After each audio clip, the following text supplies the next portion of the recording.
20년도만 보더라도 갑자기 이 초록 색깔 투자와 관련된 부분이 엄청나게 많이 증가를 하는 게 이렇게 보여지거든요. 그런데 이게 2021년도, 2022년도로 가면서 갑자기 중앙은행들이 보유하는 금의 보유량이 가파르게 증가하기 시작을 해요. 그리고 15년도부터 중국이 미국 국채를 이때부터 이 빨간 색깔 이때부터 가파르게 팔아치우기 시작을 해요. 그래서 거의 3분의 1 이상의 미국 국채를 이렇게 팔아치우고 중국이 그때부터 금의 보유량을 이렇게 가파르게 늘려온 게 아닌가. 그래서 금을 많이 보유하고 그런 통화의 패권을 어느 정도 만들어 가려는 그런 움직임이 아니었을까, 사전 준비가 아니었을까. 네, 여러분 안녕하세요. 아세안패스의 조희준입니다. 신냉전을 준비하고 있는 중국, 그리고 새로운 근본이제를 준비하고 있는 브릭스, 이런 주제로 좀 컨텐츠를 준비해 보았습니다. 우선은 요즘 금값이 대단히 가파르게 올라가고 있는데요. 그걸 보면서 많은 분들이 금 시장에 대해서 많이 궁금하신 것 같아서 거기에 대해서 좀 정리를 해봤습니다. 먼저 전 세계 금 매장량은 이제 20만 톤 정도 되고요. 그 중에서 채굴이 돼서 각 국가에서 보유하고 있는 금 보유량이 합쳐서 3만 5천 톤 정도 됩니다. 그리고 전 세계에서 생산되고 있는 금의 량은 2023년도 기준으로 약 연간 3천 톤 정도씩 생산이 되고 있는 그런 상황이죠. 그러면은 아직 채굴되지 않은 양 말고 이미 채굴된 그런 금의 보유량, 국가별로 보유량이 있을 텐데, 그게 3만 5천 톤 중에서 미국이 얼마나 가지고 있고 중국이 얼마나 가지고 있고 이런 것들이 궁금하잖아요. 그리고 브릭스 국가들이 어느 정도 가지고 있고, 그래서 나중에 만약에 통화패권에 대해서 신냉전 분위기로 간다고 하면 결국은 누군가는 근본이제라는 거를 내세워서 자국의 통화 또는 해당 경제연합이 가지고 있는 통화에 대한 우월성을 더 증명하려고 할 거고, 뭐 이런 움직임들이 나올 것이기 때문에 그거를 좀 살펴보도록 하겠습니다. 우선 2024년도 기준으로 전 세계 금 매장량을 보면은 단위가 이제 톤이고요. 서유럽이 가장 많은 비중을 차지하고 있고, 그 다음이 북미가 많은 비중을 차지하고 있었습니다. 근데 이걸 세부적으로 쪼개보면은 금을 가장 많이 보유한 국가가 서유럽에서는 독일이 3,300톤을 가지고 있었고, 이탈리아가 2,500톤, 그리고 프랑스가 2,400톤, 스위스가 1,000톤 이렇게 많이 가지고 있는 모습이 보여졌고요. 그리고 이제 북미에서는 미국이 전부 다 가지고 있었습니다. 8,133톤. 그러니까 단일 국가로는 미국이 압도적으로 많은 비중을 보유하고 있다라고 볼 수가 있겠죠. 이걸 좀 더 쪼개서 보면 이렇습니다. 실제 2024년도 말 기준으로 미국이 보유하고 있는 금의 보유량이 8,133톤으로 전 세계 보유량 35,000톤의 23%에 달하고요. 그 다음에 2위가 독일인데, 독일이 3,352톤으로 전 세계 보유량의 10%, 그리고 나머지 국가들이 뭐 이렇게 이탈리아, 프랑스, 러시아, 중국이 각각 7%씩 가지고 있는 게 이렇게 보여졌습니다. 자, 그러면 이 중에서 여러분들이 좀 궁금해 하실 만한 게, 그 브릭스라는 새로운 그런 경제 연합체, 이런 브릭스라는 새로운 경제 연합체가 가지고 있는, 보유하고 있는 금 보유량은 어떻게 될까? 왜냐면 이들이 지금 하나의 판을 만들어서 미국의 달러 패권을 위협하겠다라는 그런 이야기가 나오고 있는 것이기 때문에 브릭스 국가들이 가지고 있는 금 보유량이 얼마나 될까? 좀 살펴보면 이렇습니다. 지금 이제 러시아, 중국, 인도, 그리고 브라질, 남아프리카 공화국 이렇게 있는데, 우선은 러시아랑 중국이 압도적으로 많이 가지고 있어요. 합쳐서 4,500톤 정도. 그리고 인도, 브라질, 남아프리카까지 합치면은 이 5개, 브릭스의 주요 5개 국가가 가지고 있는 금의 보유량이 약 6,000톤 정도 됩니다. 그러니까 전 세계 금 보유량의 17%에 달하고요. 이게 어느 정도냐면은 미국이 가지고 있는 양과 거의 대등한 수준의 보유량이라고 볼 수가 있겠습니다. 그러니까 브릭스가 근본이제나 같은 그런 기준으로 놓고 봤을 때 우리가 가지고 있는 금의 량과 미국이 가지고 있는 금의 량이 거의 비슷한 정도다. 그러니까 그리고 이제 오히려 통화 양이나 이런 걸로 봤을 때 오히려 우리가 조금 더 그 국가들이 가지고 있는 부채나 이런 걸 봤을 때 우리가 상대적으로 더 나은 거 아니냐라는 그런 우월성을 주장할 수도 있겠죠. 예. 그래서 이제 그런 부분을 참조해 보시면 좋을 것 같고요. 그러면은 여러분들이 또 궁금하실 게, 금이라는 게 사실 국가들이 가진 것도 있지만 그 국가 안에서 국민들이 투자 목적으로도 사기도 하고, 그리고 주얼리나 이런 액세서리나 아니면 산업에서도 쓰는데, 이런 금에 대한 수요가 각각의 영역별로 어떻게 증가를 하고 있는지가 궁금하시잖아요. 그래서 그거를 좀 보자면 이게 전 세계 금 수요 변화입니다. 그래서 연도별로 나타낸 것이고 단위는 톤이거든요. 네, 톤 이렇게 보이시죠? 톤. 네, 그래서 연간 기준으로 보면은 2020년도까지는 이렇게 내려가는 수요가 줄어드는 모습이었다가 코로나 직후부터 수요가 급증했었고, 그리고 그 급증한 상태에서 2024년도까지 금에 대한 수요가 어느 정도 유지가 되고 있는 그런 상태였습니다. 근데 과거 22년도보다는 그래도 연간 수요가 조금 감소하긴 했는데, 근데 금의 가격은 또 미친 듯이 이렇게 올라갔단 말이죠. 예, 그래서 이게 좀 신기했다. 자, 그러면 이 금에 대해서는 어떤 부분에서 수요가 많이 나왔을까라고 보면은 2020년도만 보더라도 갑자기 이 초록 색깔 투자와 관련된 부분이 엄청나게 많이 증가를 하는 게 이렇게 보여지거든요. 그런데 이게 2021년도, 2022년도로 가면서 갑자기 중앙은행들이 보유하는 금의 보유량이 가파르게 증가하기 시작을 해요. 그러니까 어떻게 보면은 2020년도 코로나 때 금값이 이렇게 급등했었던 이유는 사실 코로나라는 위기 속에서 안전자산인 금에 대한 수요가 높아지면서 이 초록 색깔 금에 대한 투자 심리가 더 많이 쌓이면서 투자가 많이 늘었던 영향이라면, 2021년도와 2022년도로 이렇게 가면서는 중앙은행, 이 핑크 색깔 중앙은행이 센트럴뱅크, 중앙은행들이, 각국의 중앙은행들이 금에 대한 보유량을 늘리면서 이렇게 전체적인 수요를 이렇게 높여주는 역할을 했다. 그리고 나서도 계속 금에 대한 중앙은행들이 연도별로 금에 대한 수요를 계속 유지를 하고 있고, 그 상태에서 24년도에는 금에 대한 투자까지 늘어나면서 중앙은행의 수요와 투자의 수요까지 같이 늘어나면서 금값이 더 가파르게 증가하는 이런 모습이 나타났다. 이제 이런 부분입니다. 그래서 2020년도 때는 금값의 상승은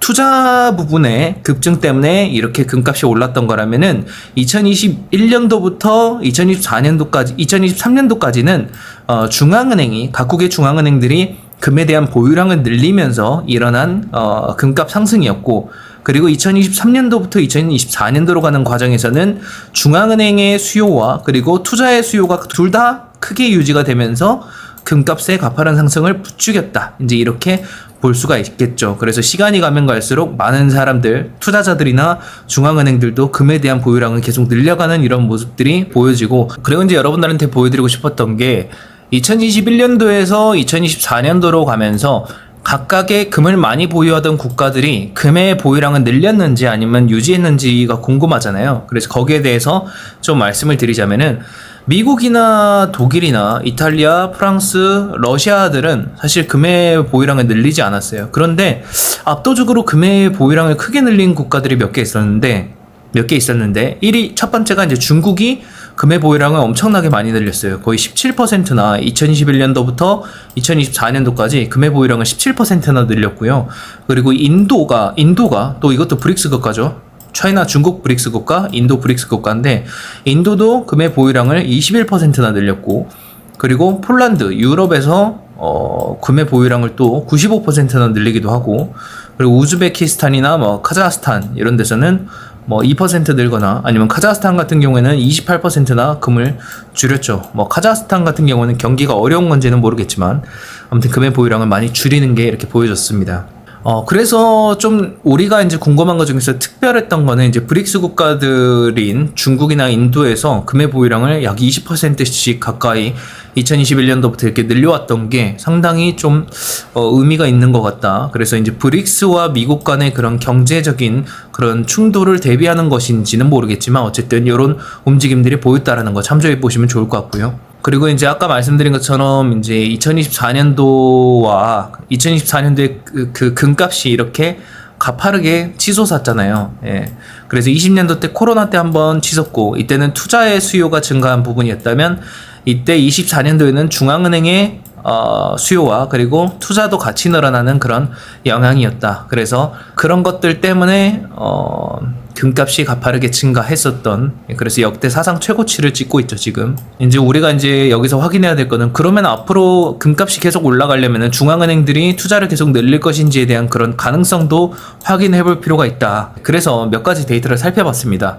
2023년도에 일단은 글로벌 주요 자산별로 일평균 거래액을 봐보니까 S&P 500이 가장 많았고, 그 다음이 금이었습니다. 금이 두 번째로 미국의 트레저리 빌보다 더 높은 수준의 일평균 거래액을 기록하던 게 금이었다. 그 정도로 위기가 왔을 때 유동성이 가장 풍부했던 게 사실 S&P 500 외에는 금이었다라는 거. 예, 그래서 금의 경우에는 일평균 1600억 달러 정도의 거래액이 나왔다라는 거 이렇게 참조해 보시면 좋을 것 같고요. 예, 그렇게 유동성도 풍부하고 위기 속에서 가격이 가파르게 올라가니까 이제 그런 부분에서 매력도가 많이 느꼈다라고 투자자들이 느꼈다라고 보고 있습니다. 그리고 이제 글로벌 중앙은행들이 다른 나라의 중앙은행들이 그리고 향후 12개월 동안 금을 보유할 것인지에 대해서 의견을 물어봤는데 21년도부터 2024년도까지 계속 금을 늘려가겠다라는 의견이 점점 높아지는 게 보여졌거든요. 그렇다라는 거는 중앙은행들이 2021년도부터 2024년도로 계속 시간이 가면서 금에 대한 중요도를 좀 더 높게 보지 않았나. 그리고 이제 어떤 것이 중앙은행이 이런 금의 보유량에 대한 결정을 하는데 영향을 미치느냐에 대해서 의견을 또 취합을 해봤더니 중앙은행들한테 그랬더니 이제 금리에 대한 그런 수준이 가장 큰 비중을 차지했고요. 그 다음에 이제 물가에 대한 그 걱정이 두 번째로 많이 차지했고, 그 다음에 지정학적 불안정, 뭐 전쟁이나 이런 것들이 세 번째로 많은 비중을 차지했습니다. 그래서 지금은 이 세 개 모두 다 해당이 되는 그런 상황이기 때문에 금에 대한 수요가 더 폭발적으로 늘지 않았나 이렇게 생각이 들고요. 네, 그리고 금을 보유하는 이제 결정적인 그런 요인이 뭐냐? 금을 보유한다고 이제 결정하는 그런 주요 요인이 뭐냐라고 보니까, 가장 컸던 퍼센테이지가 49%를 차지했던 게 금은 디폴트 리스크가 없다. 이게 가장 많은 비중을 차지했고요. 그 다음에 두 번째가 금융위기 동안에 위기가 오면은 성과가 좋다, 퍼포먼스가 좋다, 수익률이 좋다라는 게 47%. 그리고 이제 세 번째가 뭐 역사적인 포지션, 뭐 이런 역사적으로 이제 뭐 이런 과거부터 금에 대한 포지션을 어느 정도 들고 왔다라는 부분이고, 네 번째가 풍부한 유동성을 가지고 있다. 아까 거래액 말씀드렸죠. 일평균 거래. 그래서 언제든지 현금화가 되는. 그래서 그런 것들이 사실 금을 매수하는데 그런 결정 요인으로 작용을 한다라는 거. 그럼 정리하면은 금을 투자하는 데의 이유는 금리의 수준과 그리고 물가에 대한 걱정, 지정학적 불안정 때문에 금을 늘려야겠다라는 의지가 강해진 거고, 그리고 다른 자산도 많은데 금을 늘리기로 했던 거는 이런 위기 속에서 성과가 좋고, 그리고 유동성도 풍부하고 리스크가 없기 때문에 이런 세 개를 이유로 꼽은 것이죠. 네. 근데 이 관점으로 보잖아요. 금이랑 비트코인이랑 사실 좀 비슷한 부분이 있긴 해요. 예를 들어서 퍼포먼스가 좋다? 그 금의 움직임과 지금 비트코인의 움직임이 거의 비슷한 그런 패턴이 좀 나오거든요. 최근 몇 년간은. 그래서 이제 그런 퍼포먼스적인 관점에서는 비슷했던 것 같고, 그리고 유동성이 풍부하다. 비트코인 지금 유동성 엄청나게 풍부하잖아요. 그래서 거래액도 엄청나게 많이 늘어나고 있고, 그리고 세 번째, 이제 수요와 관련된 부분인데, 사실 근본적인 차이가 여기서 나와요. 뭐냐면, 금의 경우에는 사실 전체 금 수요의 절반 가까이가 주얼리나 산업과 관련된 부분에서 절반 이상의 수요가 나오고 있고요. 뭐 치과나 뭐 기타 등등에서도 많이 쓰이고, 그런데 비트코인은 실물에서 사실 뭔가 물질적인 걸로 사용되지 않는다라는 게 조금 차이가 있는 거죠. 이제 비트코인과 금의 공통점은 오히려 투자나 중앙은행의 보유량 정도가 그래도 이렇게 있다라는, 이런 기능들이 있다라는 게 이제 비슷한 부분이고, 다만 각국의 중앙은행들이 보유하고 있는 그 금의 양이나 금의 가치를 보면은 비트코인과는 비교가 안 될 정도로 상당히 많은 수준인 거죠. 뭐 지금 미국이나 중국이 비트코인을 한 20조 원 정도, 30조 원 정도의 규모를 가지고 있는데 각각. 그래서 둘이 비슷한 규모로 가지고 있거든요. 중앙은행들이. 그래서 이제 그런 걸로 봤을 때 그 둘이 가장 많이 가지고 있는데, 그래서 그런 걸로 봤을 때 비트코인과 금의 차이는 이런 실물적인 부분의 차이가 좀 있는 것 같다. 왜냐면 실제 수요가 이 주얼리 사이드에서 거의 절반 이상이 나오고 있기 때문에 금의 경우에는, 그래서 그런 부분이 좀 다른 가치를 형성하는 것 같다, 이렇게 볼 수 있겠죠. 그래서 비슷한 점과 차이점이 이렇게 있다라는 거를 좀 설명드렸던 것 같고, 근데 또 비트코인도 매력이 있는 게, 금은 뭐 이렇게 뜯어가지고 뭐 갑자기 유럽으로 몇 초 만에 보낼 수 없는데, 비트코인은 그냥 몇 초 만에 반대쪽의 세상으로 비트코인을 보낼 수가 있으니까.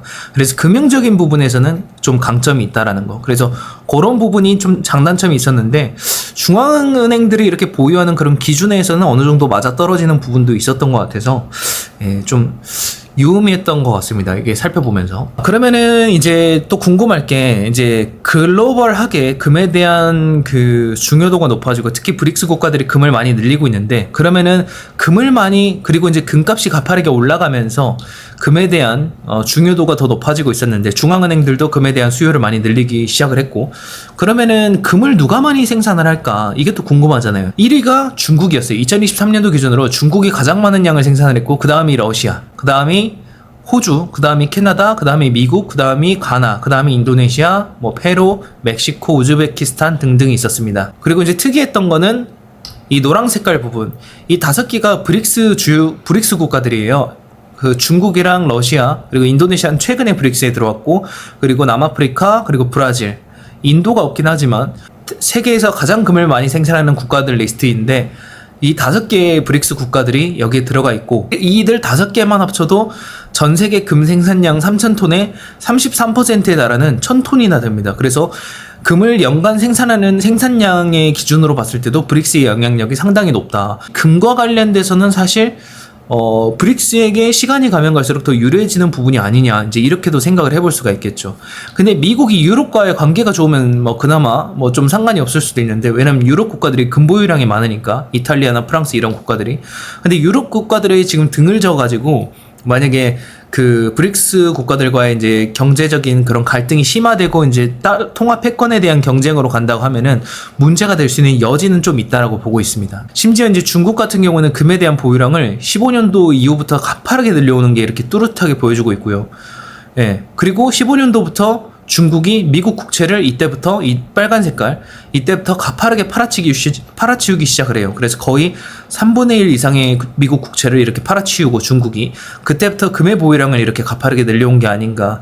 그래서 금을 많이 보유하고 그런 통화의 패권을 어느 정도 만들어가려는 그런 움직임이 아니었을까, 사전 준비가 아니었을까, 이런 생각이 좀 들었습니다. 그리고 미국 같은 경우에는 15년도부터 금에 대한 보유량을 거의 안 늘리고 있어요. 거의 동일하게 똑같이 계속 유지하고 있어서 중국과 전혀 반대되는 움직임이 나오고 있죠. 그런 와중에서 지금 브릭스 국가들이 원래는 브라질, 러시아, 인도, 중국, 남아프리카 공화국만 있었지만 이게 올해 1월까지 해가지고 인도네시아까지 들어와서 지금은 10개 국가로 이게 확대가 되었습니다. 근데 이 브릭스 국가가 어느 정도의 영향력을 가지고 있냐면은 G7보다 더 큰 글로벌 구매력을 가지고 있고요. 그리고 국토 면적도 전 세계의 국토의 32%를 차지하고 인구도 전 세계의 46%, 절반이나 되고, 그리고 GDP 경제 규모도 30%, 상품 수출도 전 세계의 20%, 원유 생산도 43%, 그 정도로 엄청난 경제력을 가지고 있는 그런 경제 연합이다, 볼 수가 있겠고요. 그리고 이제 중요한 거는 우리가 이제 브릭스 국가만 봤지만 브릭스 국가들의 각 대장국, 그러니까 러시아 같은 경우에는 유라시아 경제연합의 대장 역할을 하고 있고, 중국 같은 경우에는 아세안에 대해서 아세안 플러스 차이나와 관련돼서 아세안 플러스 중국의 그런 연합과 관련돼서 막대한 영향력을 가지고 있고, 그리고 남아프리카 관세동맹에서는 남아프리카 공화국이 큰 영향력을 미치고 있고, 남아시아 지역 협력연합에서는 인도가 큰 영향력을 발휘하고 있고, 남미 공동시장에서는 브라질이 큰 영향력을 발휘하고 있습니다. 그래서 사실 우리가 브릭스 국가뿐만 아니라 브릭스와 연관된 경제연합까지 확대된다면은 사실 엄청난 경제 비중을 전 세계적으로 차지하는 그런 경제연합인 거죠. 근데 이 브릭스 국가들이 사실 미국 달러 통합 패권에 대해서 이렇게 도전 아닌 도전을 할 수 있었던 이유가 뭐냐면, 브라질이나 러시아, 인도, 중국, 남아프리카를 보면은 사실 전체 수출, 총 연간 수출액에서 미국에 수출하는 양이 사실 10%대 정도밖에 안 돼요. 그래서 미국에 수출하는 수출 의존도 비중이 너무 그렇게 크지 않다라는 거고, 근데 반대로 멕시코나 캐나다 같은 경우에는 관세를 25% 매긴다고 했을 때 왜 꼬리를 바로 내렸냐면은 전체 연간 총 수출액에서 미국에 수출하는 양이 70% 이상이나 됐기 때문입니다. 그래서 미국과의 등을 지면은 멕시코나 캐나다는 사실 경제적으로 무너지는 부분이고, 브릭스 국가들의 경우에는 사실 별 영향이 그렇게 없는 부분이다. 그렇게까지 큰 영향이 있는 부분이 아니다 보니까 인도나 중국 빼고는, 그래서 이렇게 그 달러에 대한 통합 패권을 이렇게 위협할 수 있는 상황이 될 수 있는 게 아닌가. 그리고 이제 중국이나 인도 같은 경우에는 미국 수출 비중도 많긴 하지만, 특히 중국 같은 국가에 미국이 관세를 막 100% 부과한다 이러잖아요. 그럼 미국도 슈퍼 하이퍼 인플레이션이 와서 그때는 진짜 답이 없는 상황이 될 겁니다. 파산, 실업 파산, 그냥 경제적으로 말도 안 되는 상황이 올 수 있기 때문에 미국도 그렇게 할 수 없어요. 예.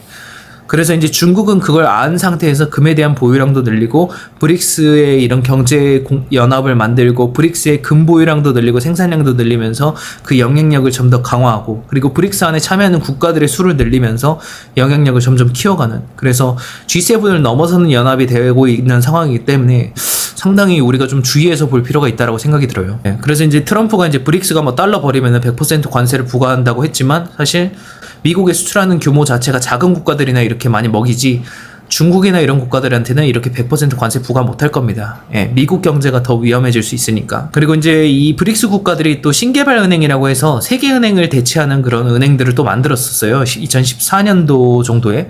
그래가지고 브릭스 정상들이 합의하에 만들었었고, 왜냐면 세계은행 같은 경우에는 고위직이나 의결권도 다 미국 중심이기 때문에 이 부분이 유감이다. 그래서 우리가 중국 상하이에 신개발은행을 만들겠다, 이래서 만든 거고, 그래서 브릭스 국가들을 주도로 한 이렇게 중국 그 브릭스판 세계은행이 이렇게 신개발은행으로 있고, 그리고 이제 사우디아라비아나 이렇게 기존에 미국한테 오일 시장의 점유율을 뺏기고 있던 국가들도 이쪽으로 이제 영향력을 넣어주면서 그 중국의 위안화로 오일에 대한 결제하는 거를 고려한다라든지 이런 내용들을 긍정적으로 보여주고 있는 게 보여지고 있어요. 그래서 앞으로 이제 달러 통화패권이 이제 그 우려가 조금 생길 수 있는 부분이 있는 거죠. 솔직히 판단은 여러분들이 직접 하시면 되겠지만. 그리고 실제로 브릭스의 금 보유량이 2024년도 기준으로 6,000톤이나 되고 전 세계 금 보유량의 17%, 거의 미국의 보유량과 맞먹는 수준이기 때문에, 그리고 지금의 생산량을 또 계속 이어나간다면은 조만간에 미국을 뛰어넘을 수 있는 양까지 올라설 것이다. 이 브릭스 연합이 보유하고 있는 금 보유량이. 그래서 그 진짜 통화 패권이 뒤집힐 수도 있겠다, 이런 생각은 좀 들더라고요. 물론 이게 얼마나 오래 걸릴지는 모르겠지만 지금까지 시간이 가면 갈수록 위안화에 대한 그런 결제 비중도 가파르게 올라가고 있고, 예, 물론 여전히 달러에 비하면 상당히 작은 수준이지만 어쨌든 이것도 빠르게 올라가고 있는 추이가 최근에 보여지고 있고, 그리고 이 브릭스 국가들이 또 매년 생산하는 금의 생산량이 전 세계 생산량의 33%나 차지할 정도니까 이 추세로 계속 이게 이어진다고 하면은 이 브릭스 국가들이 가지고 있는 금의 보유량이 미국을 훨씬 뛰어넘는 날도 올 겁니다. 미국은 안 늘리고 있으니까. 그래서 그런 것들을 봤을 때 예, 다소 이제 우려가 되는 부분이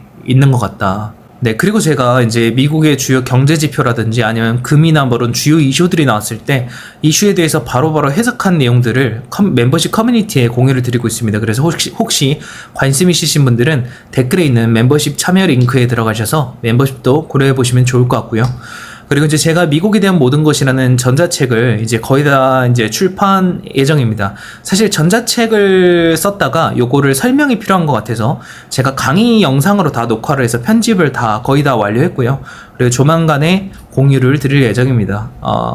관련돼서 이제 내용은 미국이 가지고 있는 주요 문제들과 거기에 대한 트럼프의 대선 공약 해결책, 그리고 거기에 대한 실현 가능성이나 관련된 주식이 무엇이 있는지에 대해서 설명하는 그런 내용이 될 것이고요. 그리고 예를 들어서 뭐 이런 내용들이 있습니다. 국방부의 예산이 크다라는 문제가 있다. 그러면 어디에서 높은 비중을 차지하지?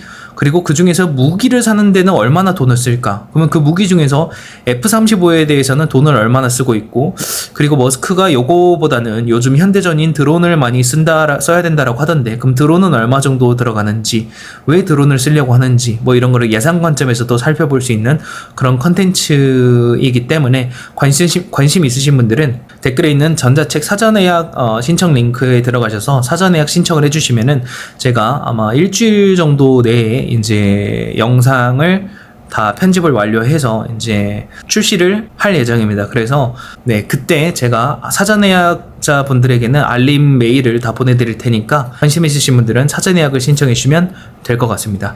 네, 제가 준비한 컨텐츠는 여기까지고요. 오늘도 시청해 주셔서 감사합니다.